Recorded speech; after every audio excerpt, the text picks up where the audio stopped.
Don't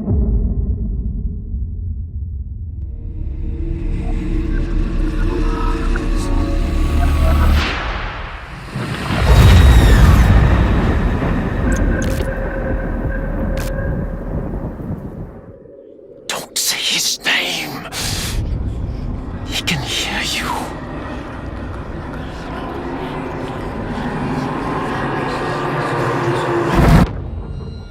He's always listening.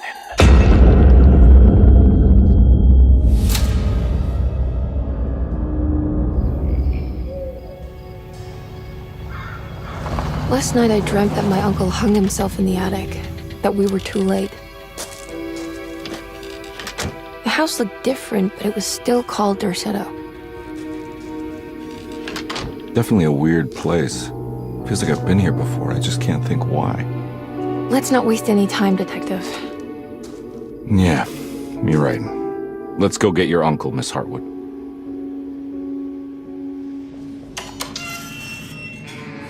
It transports you into the dark alleyways and into the night. I mean, it's always trying to create a mystery, right? It's something that's more than just jump scares. A bit of fighting, demanding puzzles, and a lot of atmosphere. It maintained some of that weirdness of the old games, but it had like an updated slickness to it that I liked as well. You haven't seen a little girl by any chance, have you? I don't think so. You would have known if you did. We start our story much like the original. Jeremy Hartwood is haunted by the Dark Man, and he goes to a countryside hospital called Derceto in hope to find some help. I need to get this letter to my niece. She would understand. Jeremy sends a disturbing letter to Emily Hartwood, his niece, and it spooks her enough that she hires Detective Edward Carnby to find out what's going on. Who are you? Whoa, pardon me, excuse me. My name is Edward Carnby, private investigator. I hope you don't mind we let ourselves inside. I do mind. We knew early on that we had a character-driven story, so we needed to find some really good actors to make those characters come to life. I knew of past iterations of the game. I mean, the video game world is something that I'm very interested in general, the horror game genre specifically. David has a really strong presence as an actor, and he's able to make the funny moments really funny, but also the dramatic parts really intense. Why the hell do I wake up hearing that damn voice? I know what it sounds like, but it's not what you think. He's kind of a gruff detective, and he's like searching for something, and you know, he's hard-boiled, but he's got some humor to him and stuff like that. He's a bit of a trope or a type, and I like that. And I like the world and sort of how he's exploring this insanity amidst all this horror and stuff. I liked all those aspects. Let me know if you find her. I'll be around. Emily Hartwood has a closer connection to the plot, as she's Jeremy's niece, and therefore also suffers this strange affliction known as the Hartwood curse. I love the mystery of the game. I love the picture of her. Like, there was so much about it that I was curious of. There's a lot of fear within her and a lot of speculation and curiosity and I guess dread, intrigue. Like, there's a lot about her that is kind of on edge. 10 years now. More even since he died. He died a hero.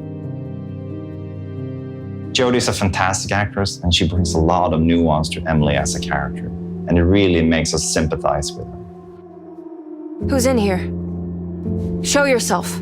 Yes, there is the kind of scary element, but then she still has to go on a journey and discover different things, and there should still be room to breathe and have a funny moment or a sarcastic moment or a moment of discovery. So it's just trying to really kind of keep all those other beats alive amongst the kind of darkness of it all, I guess, is how I felt anyway. So we're bringing back both Emily and Edward as the playable characters, and depending on who you play, you will get a different take on the same story. The people at Derceto will react differently to you depending on who you play. Even the story will be slightly different. What are you doing sneaking around? So you should definitely make sure to play the game twice. What are you doing in my kitchen? Get out! The way that we reimagined the game was basically looking at the original, and it feels like we've been cultivating a seed that was planted 30 years ago, and it has now grown into something even more dark, even more sinister. I remember that with the first Alone in the Dark I made in 1992, we were basically doing something that nobody had done before. It was the first time that we could explore a big mansion, fight monsters, and solve difficult puzzles all in real-time 3D. At the core is a haunted mansion. That's the most important part. It's Derceto, I would say. Feeling that you're trapped inside a kind of small space. Yeah. I used to say back in the old days that it was another character. Yeah, for sure. With all the remakes going on today, you are never sure what you get at the end. I think that Michael and the team at PCs did a great job preserving the core feeling of the game. They even went further than everything I could expect 30 years ago. It's really an honor to sort of be a part of the franchise in that sense, because it is such a, again, it can't be overstated. It's so special.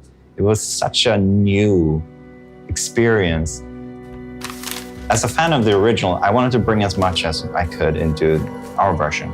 And they might have a slightly different meaning and different reasons to be there, but if you know the old games, you will find a ton of references.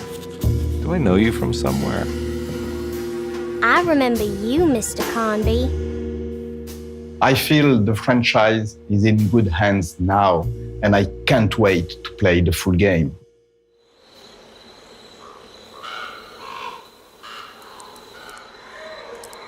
To give you a taste of what the full game will be, we also created a prologue, and it features a character from the game called Grace Saunders, who is a little girl, and you play as her walking around Derceto and trying to post a letter. The prologue is the first glimpse into the atmosphere and the mood, and of course the story of the full game. So if you want to have a look, go and download it right now. They're so creepy.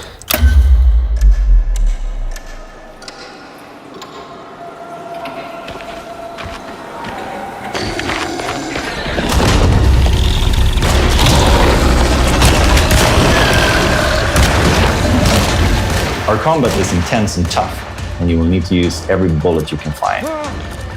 And if you run out of bullets, I'm out of bullets. you might need to get in close and hit them with a melee weapon. Or if you're lucky, you can find something to throw.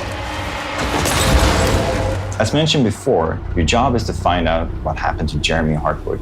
And to do that, you will need to visit some unexpected places. And to get to those places, you will need to find clues and solve some interesting puzzles. Depending how much you feel like a detective yourself, you can choose how much you want the game to help you find clues and where to go next. So the biggest creative focus for me has for a long time been to reach something beyond the mundane, something spiritual. Mike, the director, and I, we spent a lot of time trying to figure out what musical direction we wanted to take with this project. And when we finally decided to go for this kind of dark or doom jazz direction, our minds went directly to Jason, who is a master in this genre. It's a very visual genre of music. The fact that it's inspired from noir films or noir detectives is already a good explanation of why this music fits very well for Alone in the Dark. There's a huge mountain and volcano of reverb with drums and screaming saxophones.